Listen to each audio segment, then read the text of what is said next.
Subscribe now and press the bell icon. Never miss an update.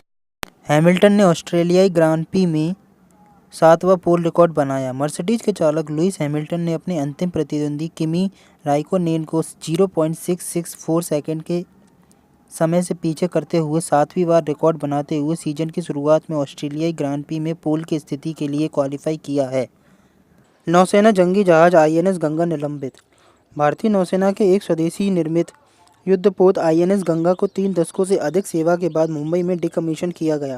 दिसंबर 1985 में commission किए गए जहाज ने राष्ट्र की युद्धपोत निर्माण क्षमता में एक बड़ा कदम आगे बढ़ाया था। अतिथि वाइस एडमिरल के कोहली आईएनएस गंगा के पहले कमांडिंग ऑफिसर थे को समारोह के लिए विशेष सम्मान दिया गया।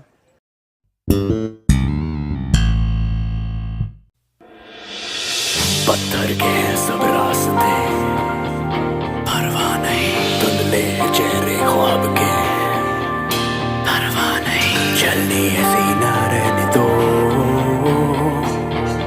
अब जो भी हो परवाह नहीं।